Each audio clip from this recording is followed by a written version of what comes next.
Boa tarde a todos, bem-vindos.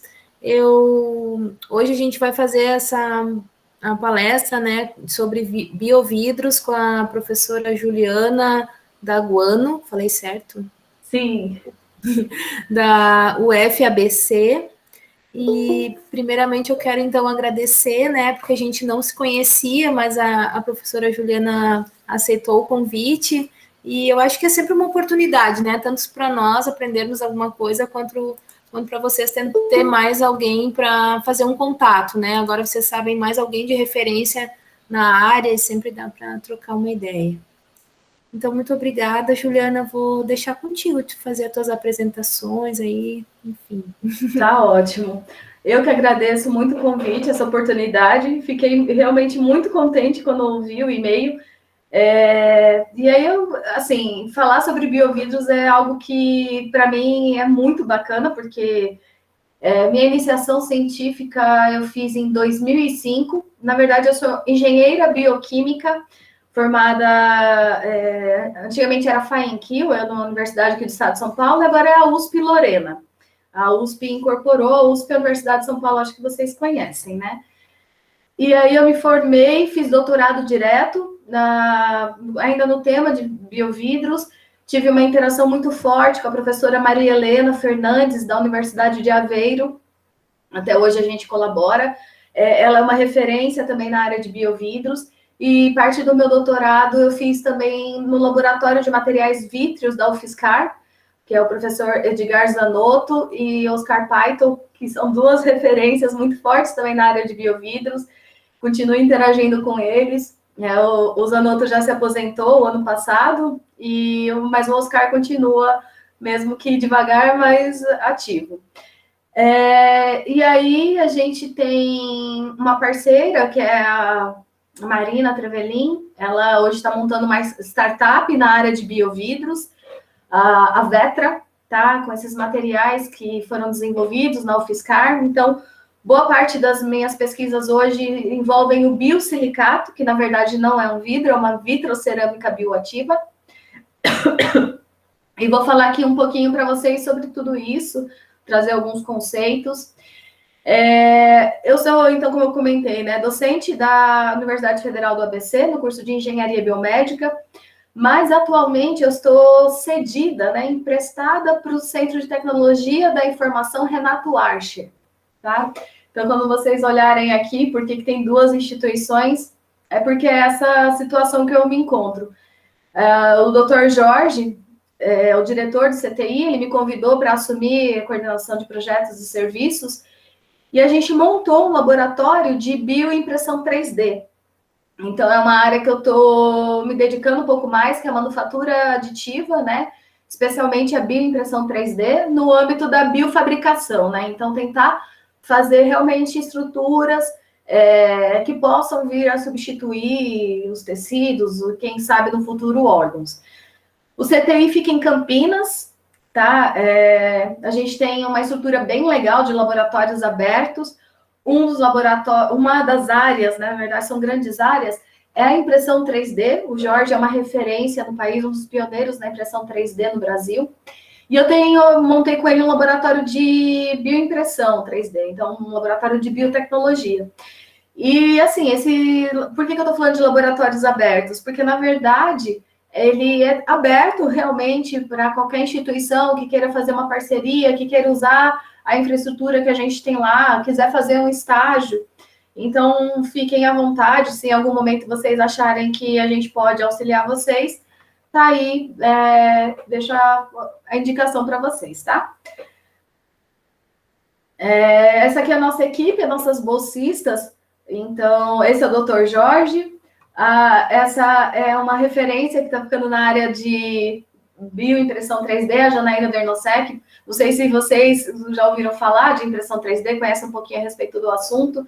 A Janaína, ela trabalha tanto com o desenvolvimento de impressoras 3D, quanto construtos, né? Então, essas estruturas que a gente bioimprime, então, material envolto em células envoltas em materiais, e que fabricam, desenvolvem, produzem qualquer outra biomolécula de interesse, como o colágeno.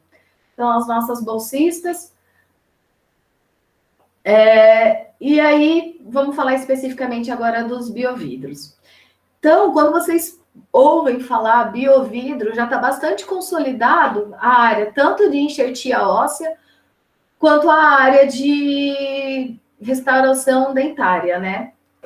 Então, aqui um exemplo de partículas de biovidros. Era até bastante curioso, porque eu tenho uma colega que eu comecei a trabalhar junto na UFABC, e ela sempre teve muita curiosidade a respeito dos biovidros, e ela achava que eram partículas arredondadas.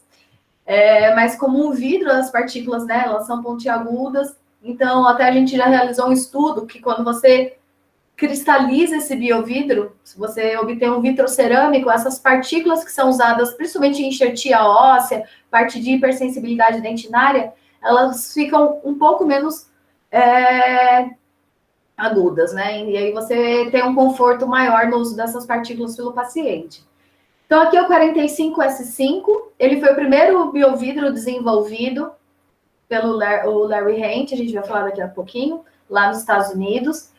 É um material comercial, então, para enxertia óssea.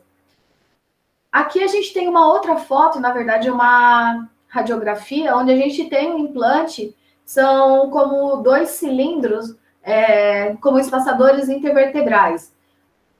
Esse daqui é uma outra formulação de biovidros.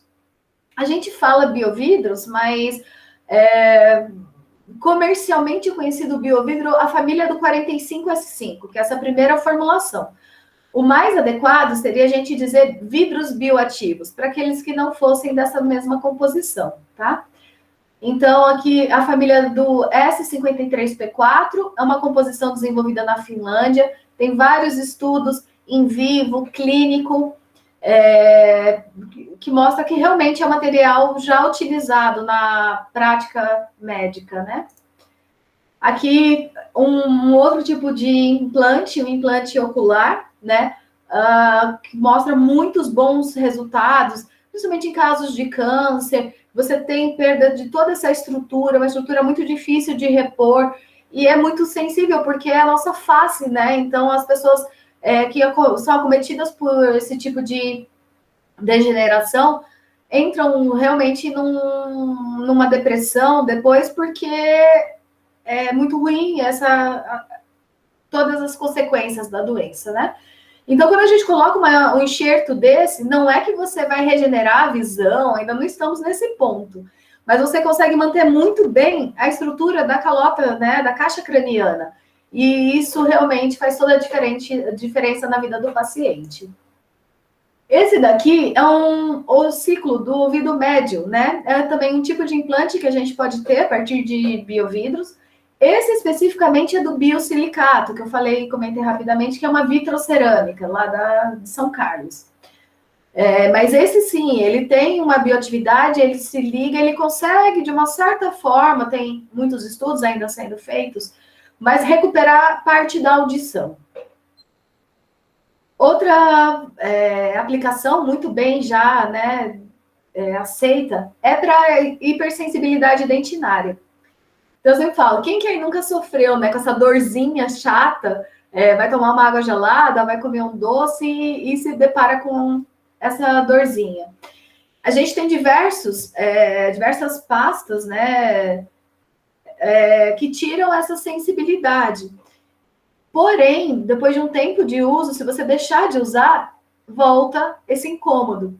E aí tem vários estudos que mostram que com adição de partículas de biovidros, por exemplo, como essa Sensodyne, então Novamin é o nome comercial do 45S5, o primeiro biovidro desenvolvido, você consegue realmente fechar os canalículos, esses são os canalículos expostos, né? Então, eles ficam ali na dentina e eles têm uma interação muito forte com a raiz, né? Então, eles estão totalmente abertos.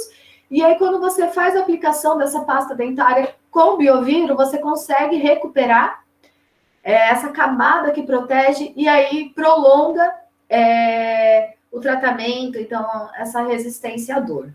Então, esses são tidos como os casos mais conhecidos da aplicação dos biovidros. Esse daqui é o Larry Hent.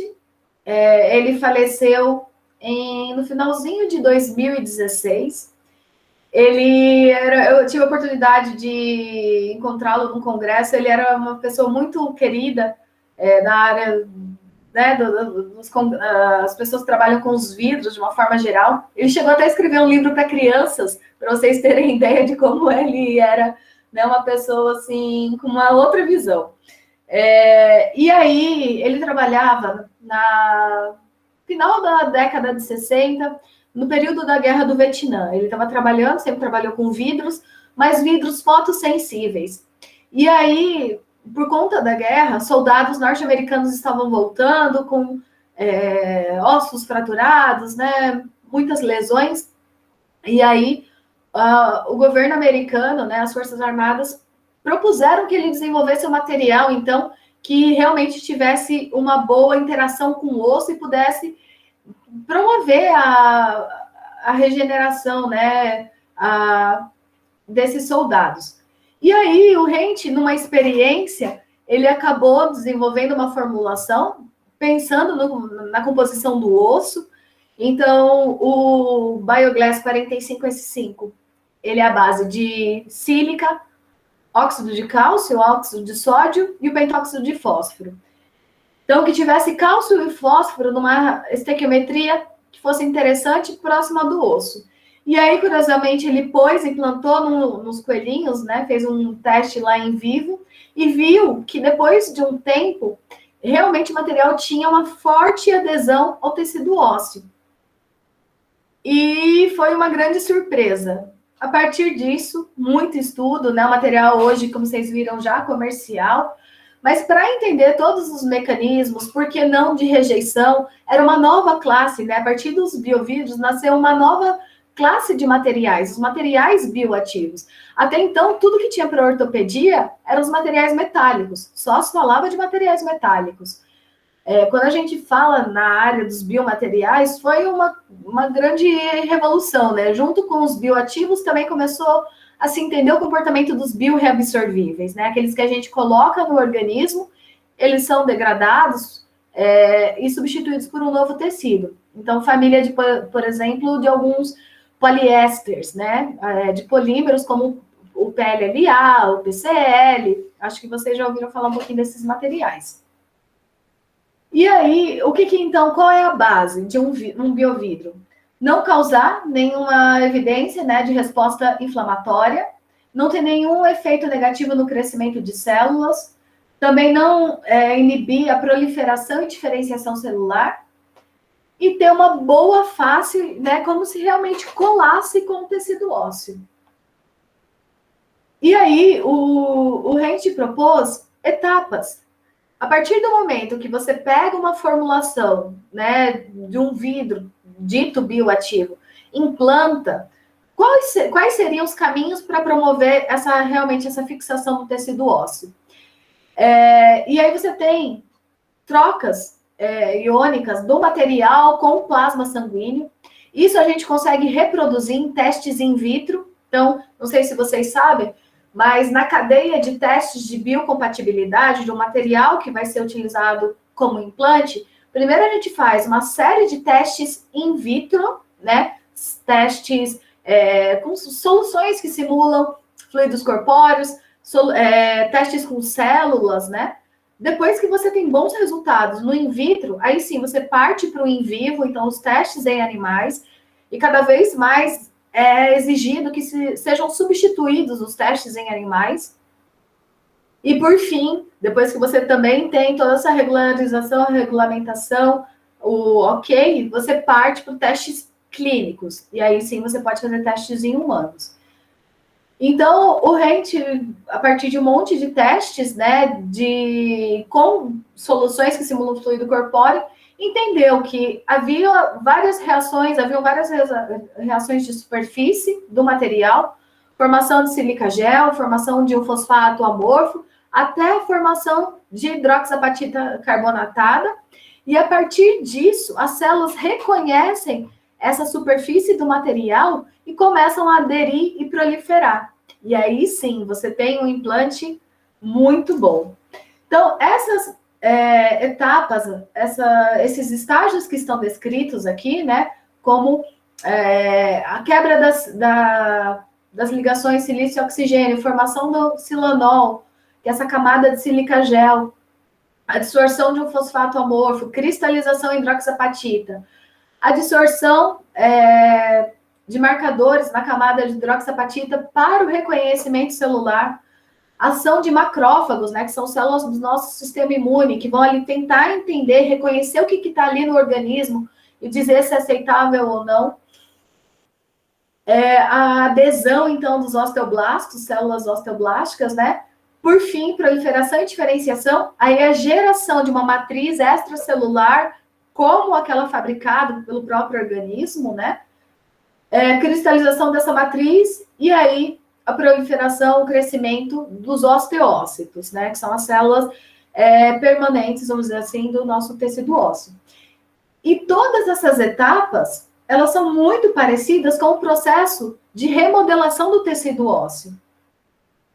Então, realmente, é um material que tem muita boa interação e já ficou claro, né, o seu uso para enxertia óssea.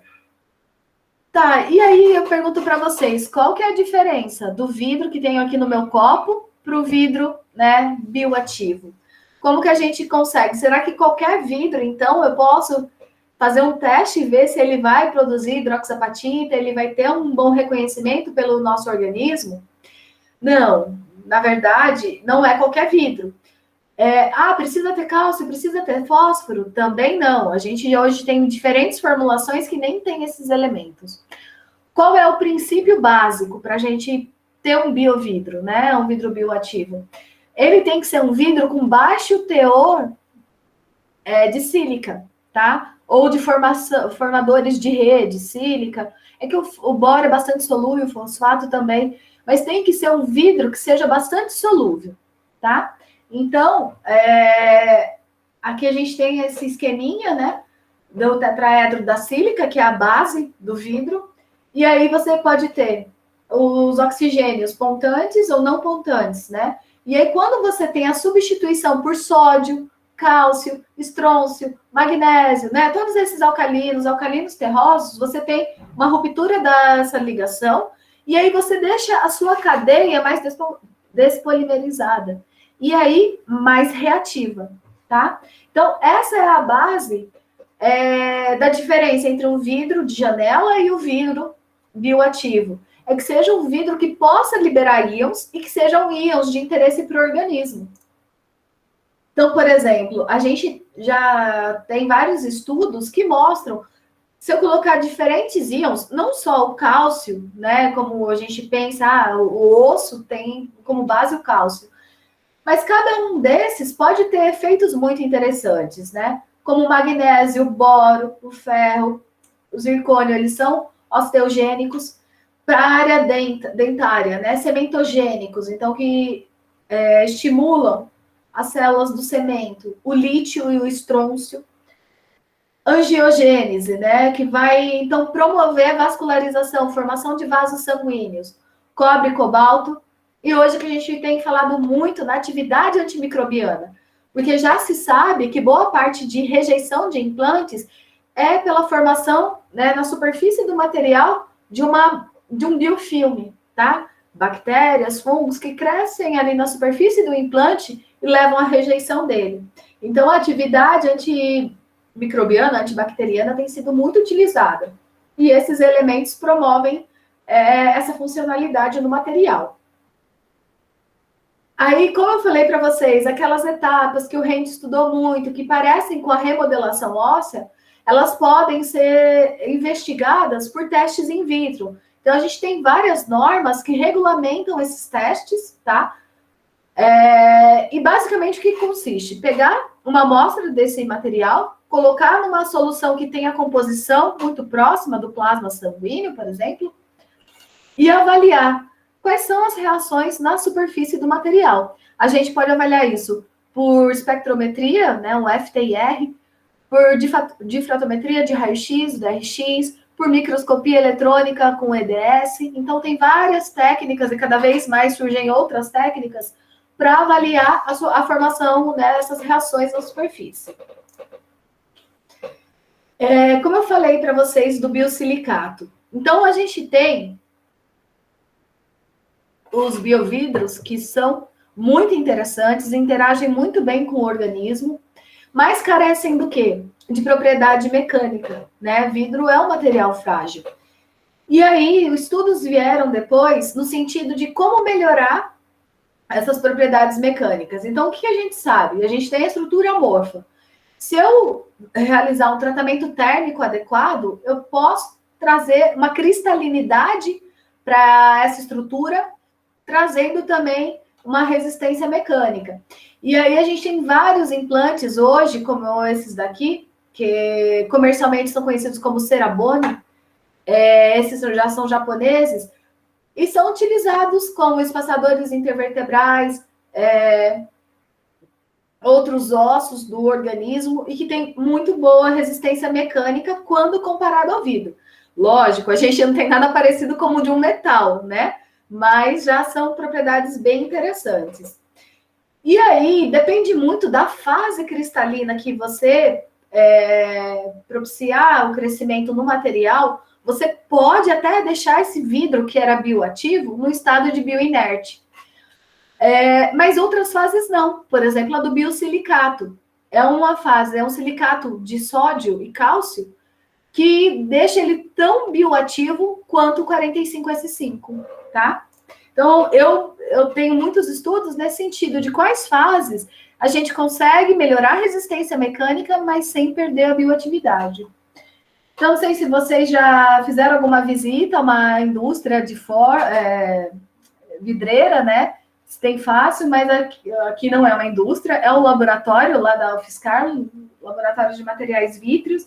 Então, processamento de vidros, não sei se vocês já viram fornos que chegam até 1.800, 1.700 graus. Então, você tira o material incandescente fundido, coloca, né, no formato desejado, e depois você tem um resfriamento. Você pode, por exemplo, resfriar em água, e aí você já tem o material num pó adequado para o implante.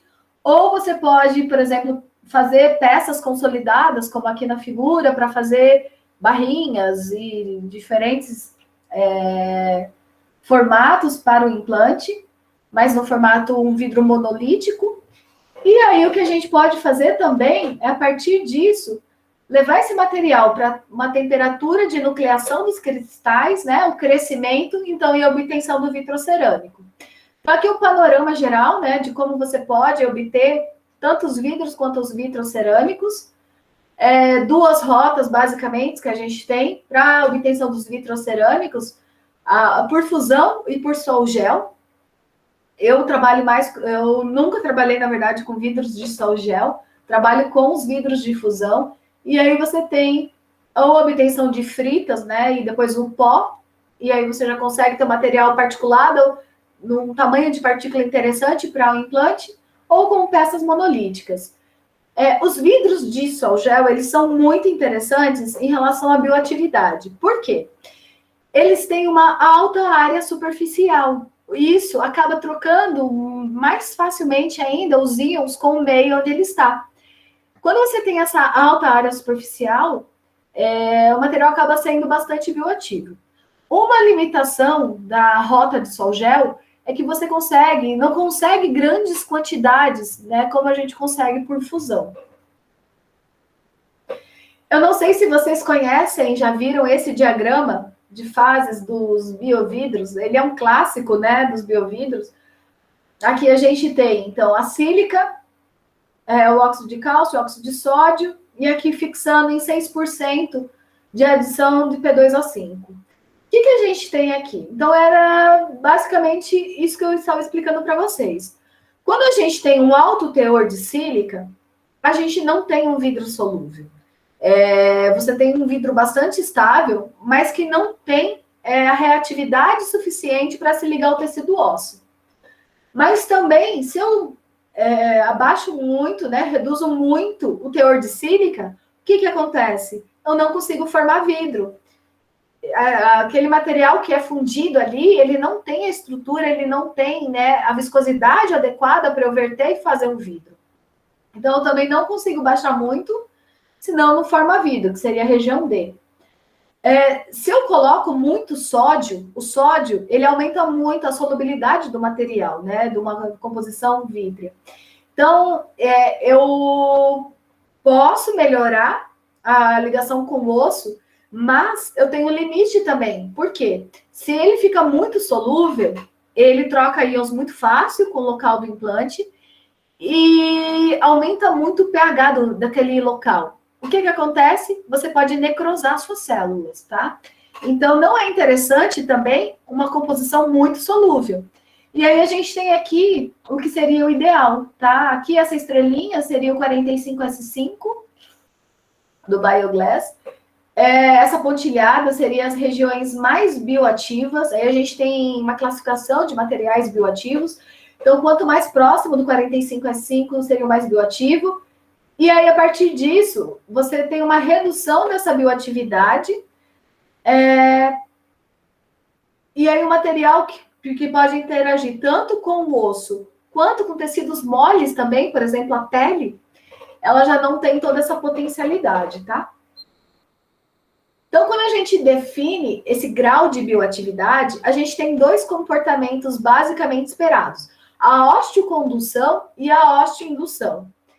Em termos celulares, né, a nível celular, o que isso quer dizer? O que é interessante de um implante? Qual a diferença entre osteocondução e osteoindução? Não sei se são termos muito diferentes para vocês, tá? Mas quem se interessa por essa área de biovírus, com certeza em algum momento vai ouvir falar. O que seria a osteocondução? É uma superfície amigável onde as células podem aderir, proliferar, como o titânio, ele é um osteocondutor. A hidroxapatita, ela também é um osteocondutor. Então, você tem uma resposta celular, mas extracelular. A célula consegue ficar bem ali. Isso daqui é uma foto bastante interessante de um experimento.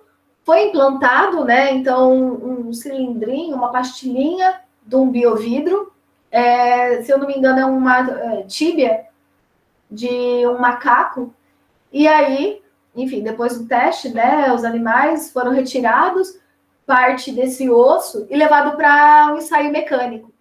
E aí, o que foi observado? Que o que quebrava, né, o que fraturava? Ou era o osso, ou era o vidro, como está demonstrado aqui na imagem.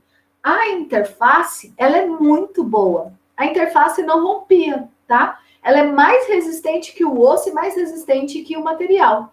Essa interface, que é essa ligação de hidroxapatita do material com o osso, ela promove, então, essa boa biocompatibilidade, a baixa adesão de biofilmes, né? Todos esses mecanismos que hoje levam o biovidro a ser um material bem interessante.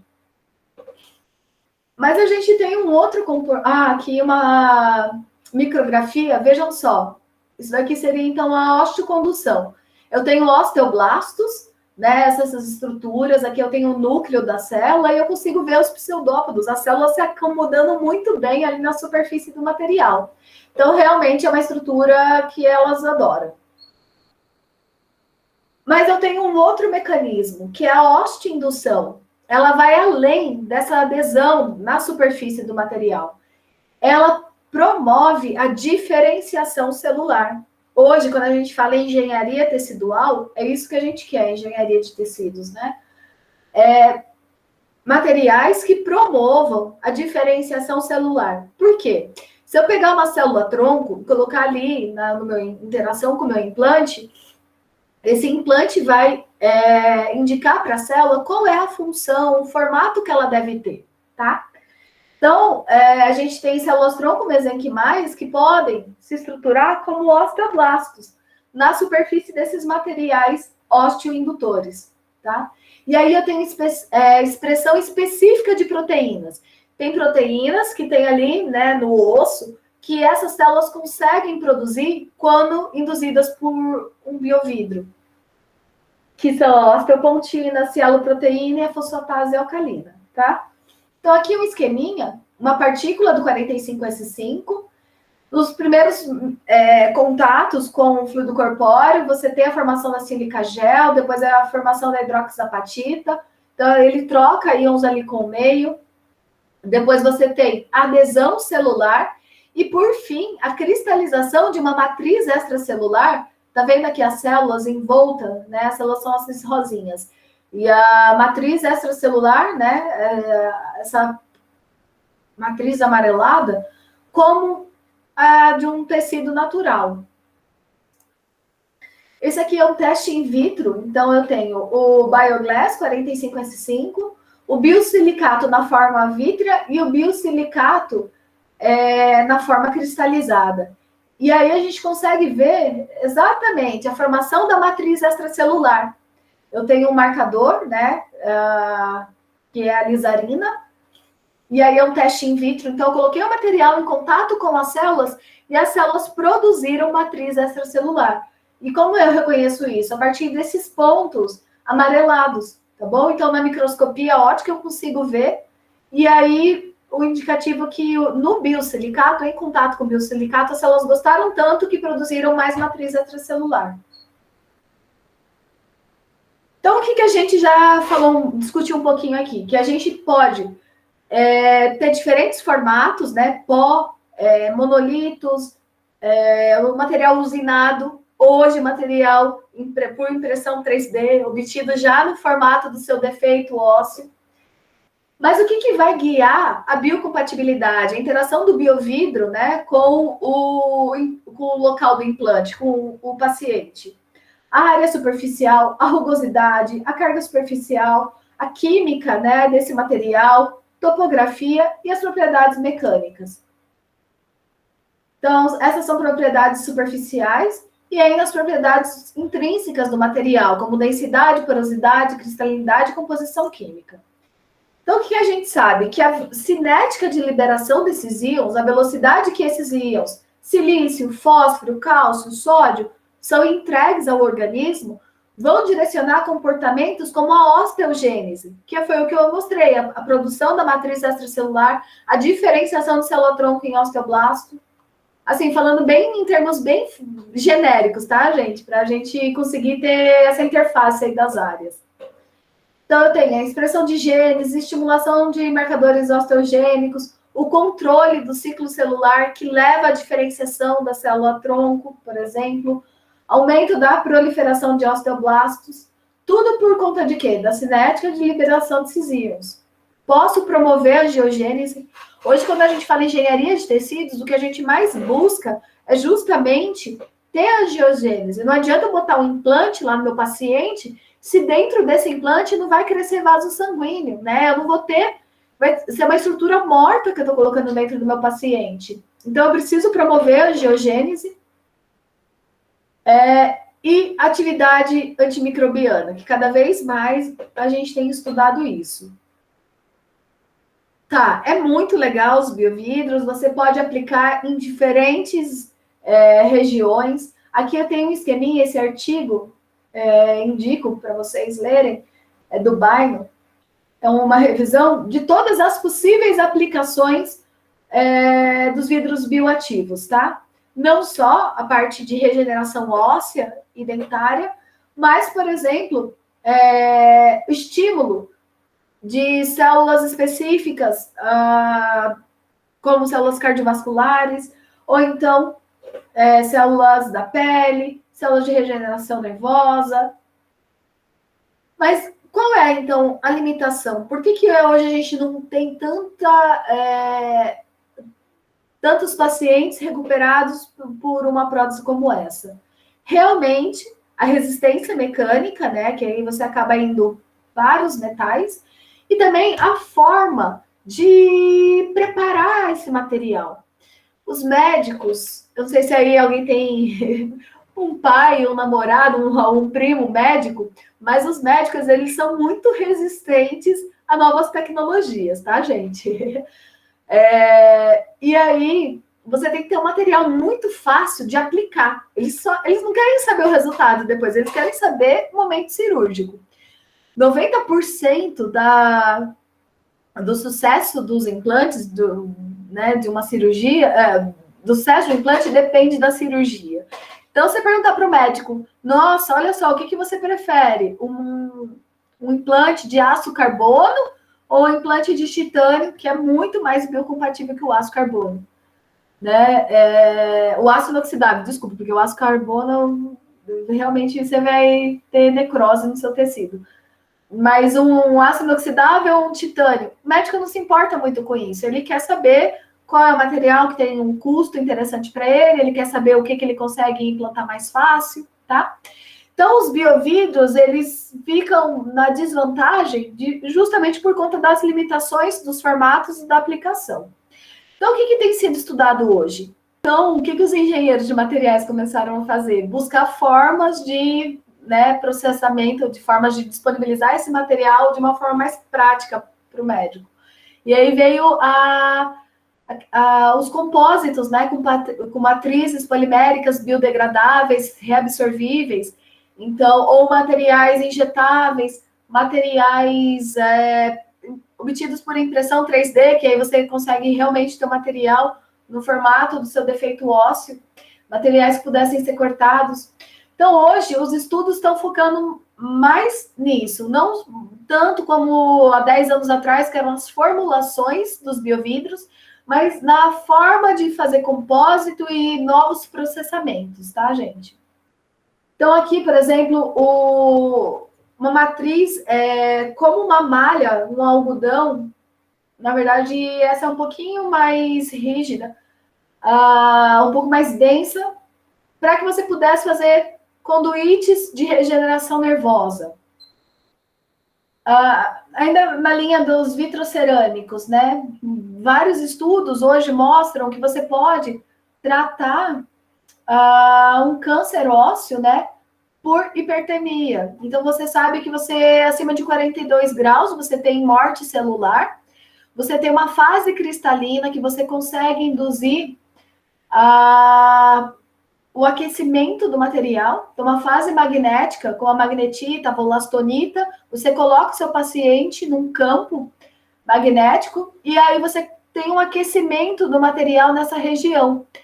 Como ele é bioativo, ele acaba não matando, lesando de uma forma tão crítica o tecido, mas consegue matar o seu tumor.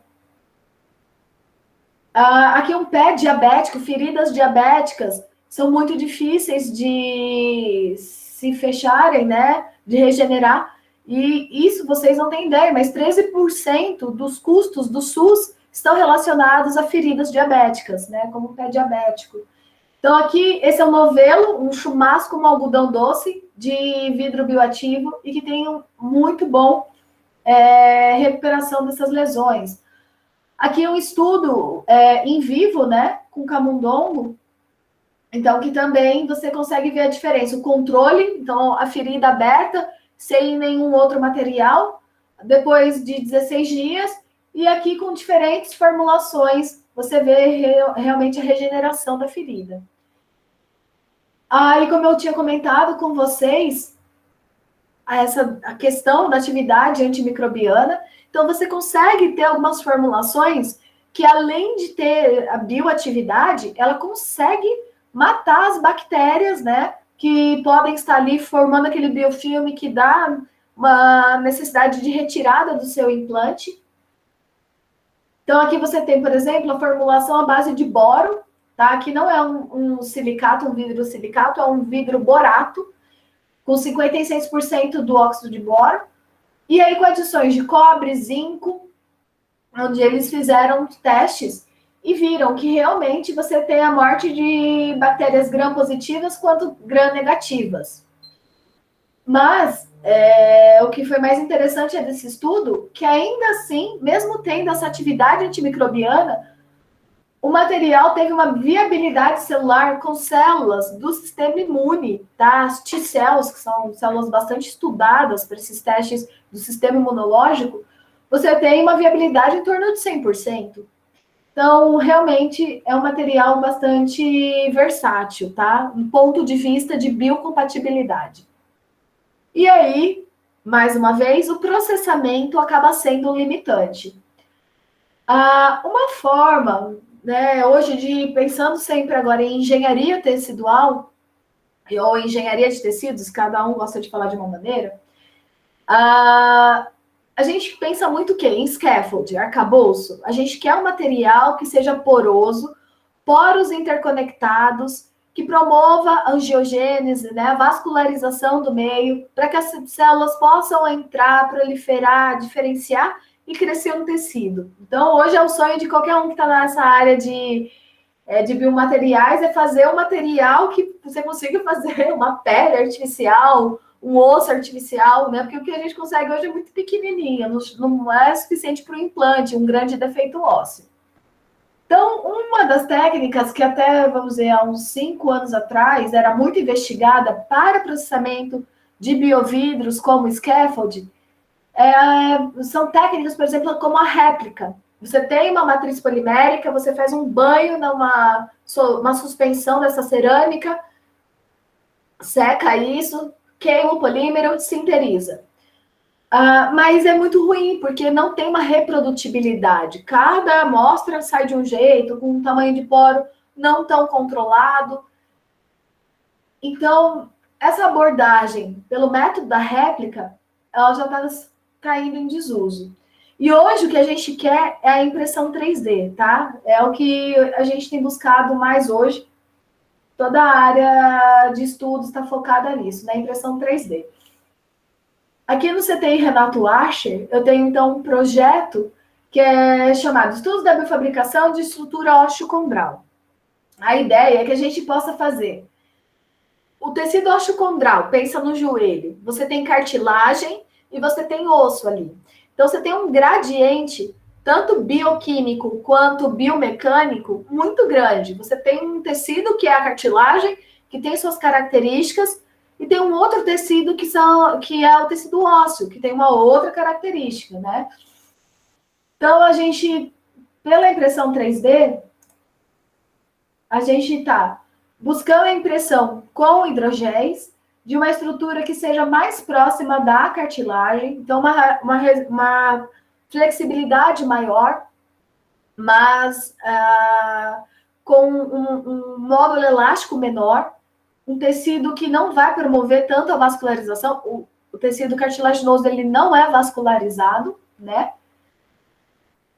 Mas que você tenha um scaffold bifásico. Então, numa superfície, você tenha esse hidrogel mimetizando a cartilagem, e na outra face você tenha algo como uma cerâmica para mimetizar o tecido ósseo, tá? E aí, a gente tem estudado muito formas de impressão 3D. Hoje, a gente fala que a impressão 3D de cerâmica, ela é indireta.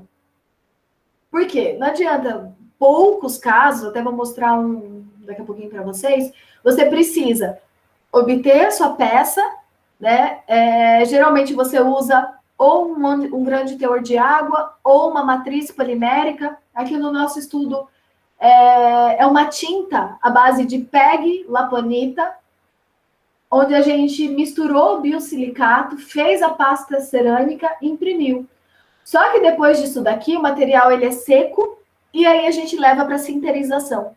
Por isso que é uma rota indireta, tá? Tem alguns trabalhos publicados que eles conseguem imprimir já no formato final sem necessidade de sinterização, mas ainda não é o mais comum e o mais adequado. Porque as propriedades mecânicas também elas ficam bastante diferenciadas. Então, é isso que o meu grupo tem estudado. Aqui, né, então, as amostras obtidas por essa técnica do robocasting, que é misturar uma grande carga cerâmica, em torno de 70%, com uma matriz polimérica. Aí você tem a impressão, você tem a secagem e depois a sinterização. Veja a diferença, né, do tamanho da amostra, o antes e o depois. Então, aqui a amostra estava verde e aqui uma amostra sinterizada. Você tem uma retração realmente bastante considerável, né, em torno de 30% do material, se você for levar em consideração que era tudo que tinha de matriz, né, polimérica ali. Mas é interessante observar que você tenha a manutenção desses poros, poros abertos. E veja, aqui a gente tem uma micrografia do filamento. Então, além de você ter os poros com uma alta área superficial que promove ainda mais a adesão celular, a bioatividade, esses poros, eu não sei se vocês estão conseguindo ver, mas esses filamentos, eles têm poros internos e que são interconectados. Então, assim, é o sonho de qualquer scaffold, tá? Esses resultados são nosso trabalho, mas ainda a gente pode avançar ainda mais com os biovidros, e o que eu acho que é um futuro é a bioimpressão 3D, tá? Então, que você tenha uma rota direta de impressão 3D desses biomateriais, já com células do próprio paciente, e que você tenha a impressão no tamanho, formato, exatamente do defeito, que você possa implantar sem rejeição nenhuma, né? É o sonho do pessoal que trabalha com a biofabricação. E aí, recentemente, agora, janeiro de 2021, foi mostrado um trabalho, eu vou até colocar o vídeo para vocês, que o pessoal conseguiu fazer uma formulação muito próxima a essa. Então, na verdade, eles fizeram, mas não é com biovidro, tá? É com fosfato de cálcio, uma mistura, e conforme eles iam imprimindo, já com as células, no banho de células, a célula entrando na estrutura do material e tendo uma bioimpressão 3D. Vou colocar aqui rapidinho o vídeo para vocês.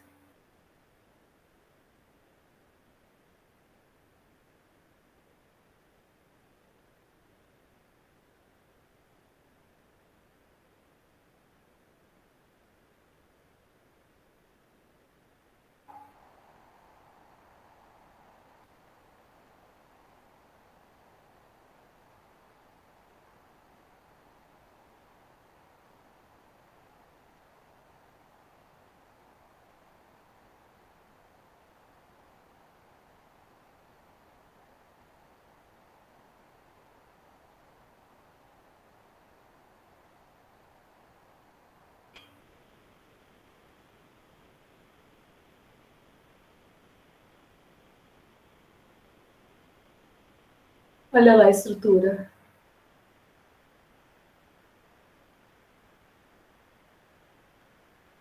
Então, pessoal lá da Universidade de Sydney.